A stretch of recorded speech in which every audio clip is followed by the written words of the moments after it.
Joe Budden podcast. You have bars. Oh, do you guys want to right now? Yeah, do it right now. Oh my god. You need a beat? I do need a beat. Oh wait. Oh. This real fast. I'ma try to do it. Top 5 with my crew. I'm through with bars. Hey! Bars. Hey! That's all I got.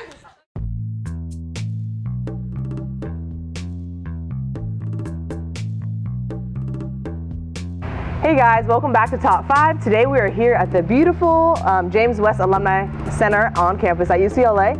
My name is Christina. My name is Jasmine. I'm Nemo Talai. And we have special guest, Cari Champion. I'm excited. Thank you. Where's the drum roll? Yes! Have the drum roll, of course. So first and foremost, we already know a lot about Cari, but can you give us a brief introduction about who you are?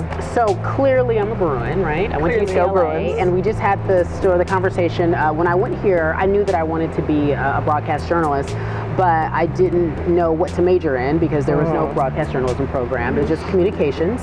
So I majored in English, but I interned a lot, and I knew the whole time, I was like, when I graduate, I'm gonna be Oprah. Like I'm gonna wait 6 months after I graduate, and then I'm gonna make $1 million a year, and then I'm gonna be Oprah. It didn't work that way.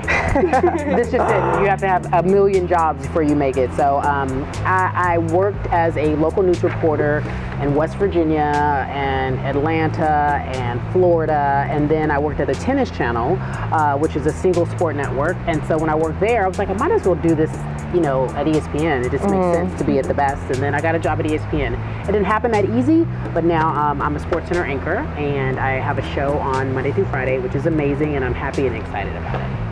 Yeah, perfect. Yeah. And a lot of people do know you for ESPN's First Take. Yeah. But also you have your podcast, which we're a big fan of. I'll be honest. And I was listening to one of the podcasts the other day. It was Power Platform Privilege with Professor Michael Eric Dyson, and I absolutely loved it, just because one of our goals for Top 5 is also utilizing athletes' platforms that we have.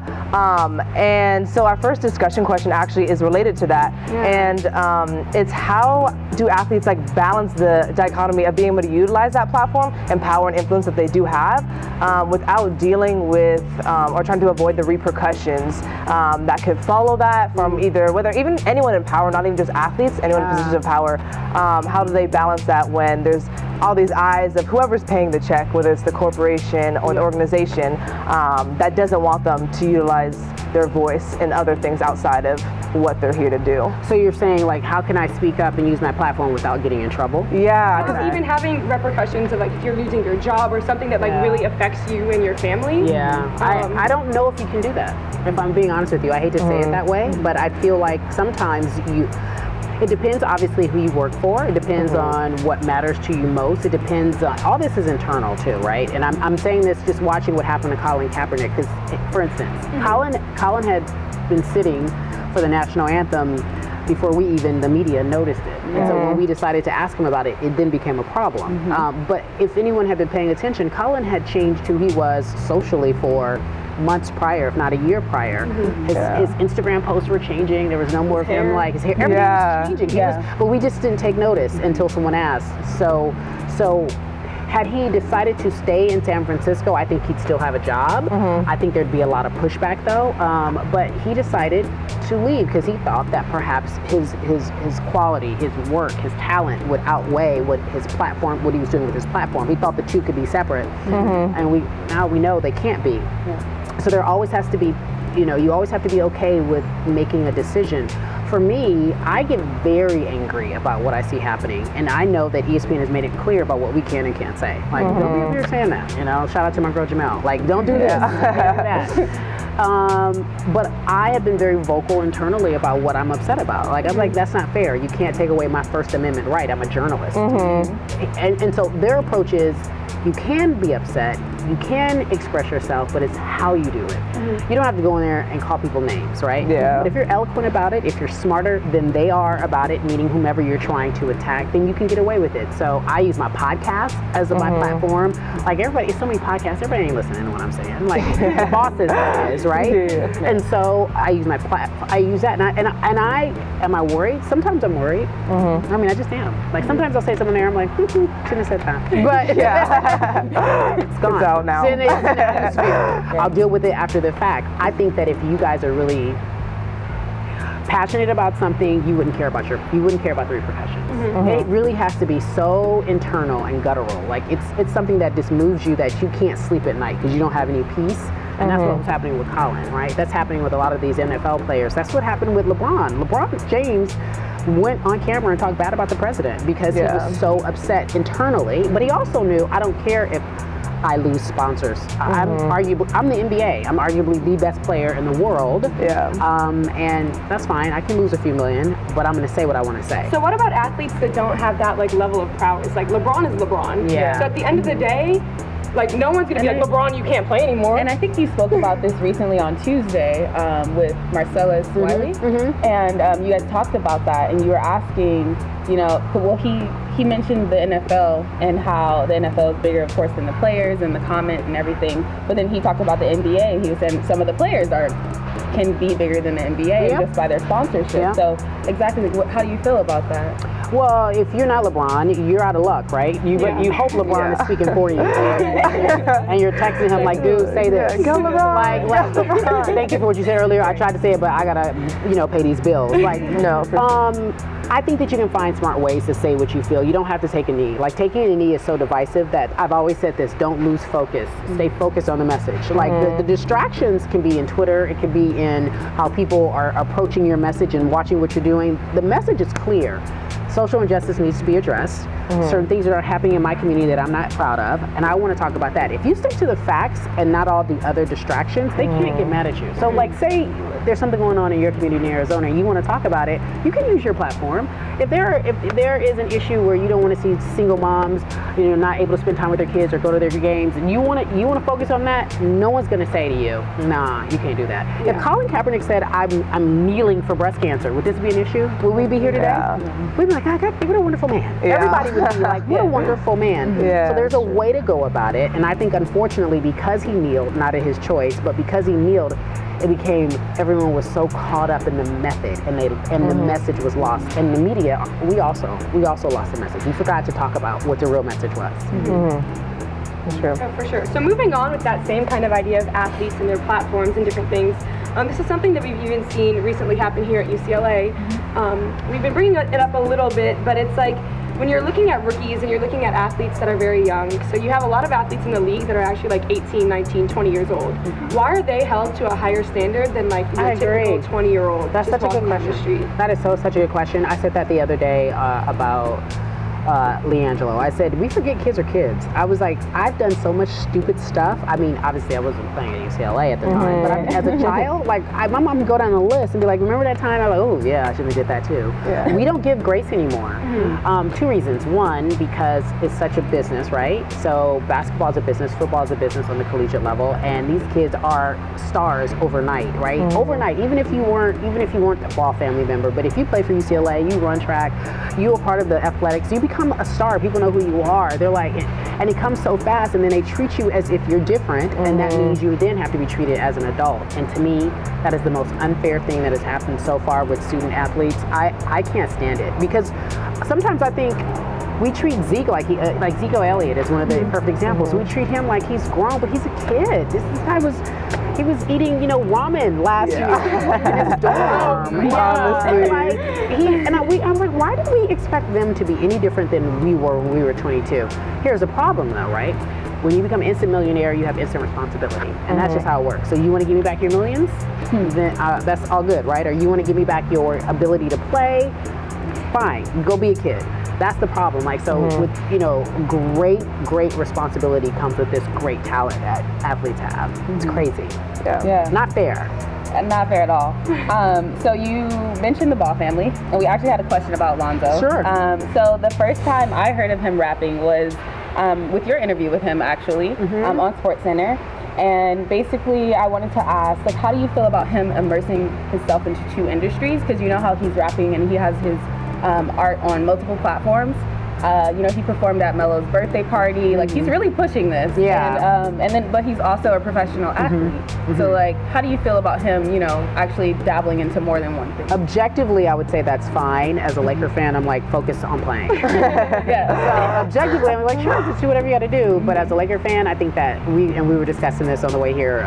That's why I'm laughing. I literally was listening to Stephen A's radio show, and he was talking so much smack about him, and I was like, you need to stop talking. And then on the radio, he was like, you're emotional, Cari Champion.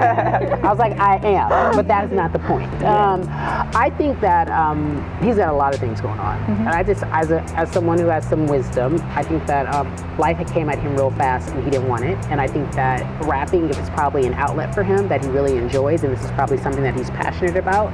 I would prefer to see more of that passion on the court. I think that he really needs to focus, whether he likes it or not. He has, I mean, the onus arguably on his father for making him this guy, the most wanted, but he has to perform. Like, I mean, there's so much pressure on him right now. He has to perform. Definitely. It's almost as if, I mean, he didn't ask for this, but it's like, if you don't do this, you make Magic look bad, you make the Lakers look bad, you make your father and your family and all these people who've been supporting you look bad. You got a city on your shoulders. Like, Jeannie Buss said this. She said she doesn't remember this much hype surrounding a draft pick, a rookie specifically, since Magic Johnson. Those UCLA basketball games were crazy. Yeah, Like, insane. Freshman year, I used to walk in, it'd be me. Yeah. Like, Yeah. Last year, I had to stand in line for 2 hours. Yeah. Exactly. First of all, you guys were all fake. Yeah, because you've been a fan. Yeah, right. Right? Like, it's crazy. And that's Going what back I to know. that a little bit, this is something that I think is really interesting. So people often, they think about athletes and like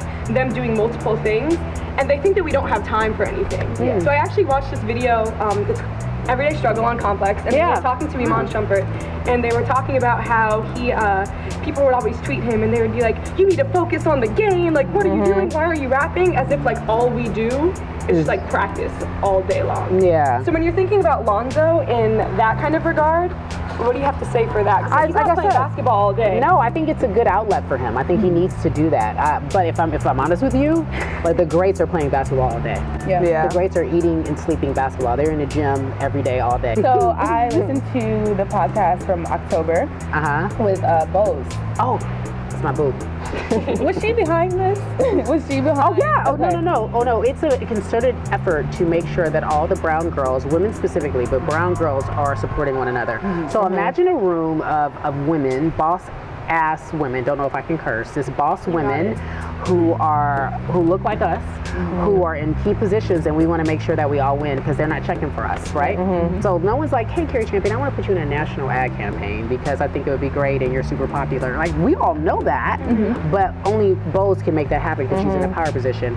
And only I can say, okay, well, I'm going to call every athlete I know and I'm going to make sure that they do this commercial and be a part of what we're doing because I need you guys to help me do this because I really want to make her look good. So she has a new gig, I'm in a new position, we all want to work together. We were sitting fireside discussing how we were doing it. One of my friends is the NBA producer for NBA Countdown. Another one of my friends, Jamel Hill, and then it was Bose, and my friend's the president of the Sparks. And we were just sitting, just throwing ideas around about how great we can be. And I was like, we could take over the world right now. It was just so scary. And like, I get inspired like watching you guys right now. Like, because if you already have this vision at this age, like, it's gonna be scary when you guys get in your power positions because you could do whatever you want. Like, it's not, nothing is not attainable. Like, I'm just like, I got it. Okay, cool. You want me to do that? And she's like, yeah, not only I'm gonna give you this commercial, I'm gonna name it after you, and then I'll make sure it premieres on your show, and then I'll make sure you get this and you get that. Like, she just was like, all the way, I'm taking care of you, you take care of me. And that's how it should be. We should always look out for each other with no questions asked. I agree. And then also, one thing we wanted to tap into is how women also in sports entertainment and broadcasting and stuff like that, how they are able to build their credibility when there's so many people looking at them with maybe an inappropriate intention or like as like you see like this sexual object. But you're talking about serious things. But how do you get taken seriously in that type of light? Until you, I don't think you do ever until you prove it. Like, when I was on First Take and I would try to have an opinion, my mentions were the worst. Shut up, get back in the kitchen. Even now, like, shut up, get back in the kitchen, speak. You know what you're talking about? And then I've been around long enough for them to respect me. But here's the thing: women back in the day were told that they couldn't be in sports. You couldn't be too attractive in order to tell the sport because people can't listen. So there are women that I still work with today who subscribe to that. Like, they're very beautiful, but they don't like to wear a lot of makeup, or they downplay their look because they don't want someone to take away from what they're thinking and saying. But then, you know, there's me as like my skirt will be high, my heels will be high, and I'm smart. My standards are high. So that's me, though. That's me. I'm not saying everybody has to be that way. But so it's going to take me to get more respect. People will respect me, but it'll take a while longer than the person who isn't. You know, if you're just focused on what they look like, right? And it's not fair, but it's the nature of what it is, because so many men consume sports, right? But now they want you to look good. Now they want you to look good, and if you happen to be good at, they'll notice it eventually. It's hard though. Like, I wish I could tell you we've come so far. I don't know. We've come far, but we have a long, long way to go. Like, there's not one woman that I don't know that's on air that's attractive that hasn't dealt with so much BS that it's just like, really? Are we still doing that in 2017? And you're like, oh, okay, yeah, we still are. I get it. Oh, Noted. Cool. Okay. Mark that down. Okay, well, the last thing for top 5, our top 5 tradition, we're going to give you a top 5 category. Okay. And you're going to give us your top 5. It doesn't have to be in a particular order or anything. Okay, so give us your top 5 favorite UCLA athletes. Top 5 Of all time. Of all time. Of all time. No pressure. All right. Well, do I have to go in order? Or I can No. Okay. Obviously, Lou Alcindor. If I had to say Kareem Abdul-Jabbar, that would be crazy if I didn't. Boy, here we go. Troy Aikman. I like him. Who? Oh yeah, yeah. You went back She's to like, David. don't say, like, make sure you say that. My co-anchor David Loy will go all the way back to 1919, so she's like, don't forget. And he's from Dina, so I'm from Pasadena. If you didn't know, Jackie Robinson. If I have some dish, I'm gonna give you guys some dish. Okay. I had a crush. You guys may not know who this is, but I had a crush on him, so I'm gonna put him in an asterisk. He's not a top 5. But I had a crush on Charles O'Bannon because I thought he was the cutest thing ever. He's part of the O'Bannon brothers.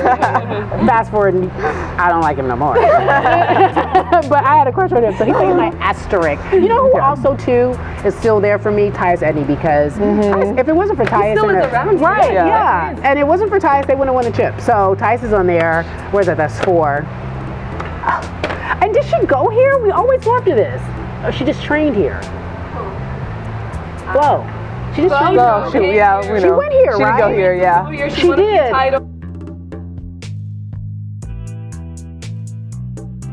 So no red. Your sister? Cut off. Yeah. Your sister. You can't talk to her. No, for Sister. sure. Hey guys, thank you so much for watching our video today. Be sure to like, comment, and subscribe down below to give us any ideas that you have, and follow us on all of our social medias.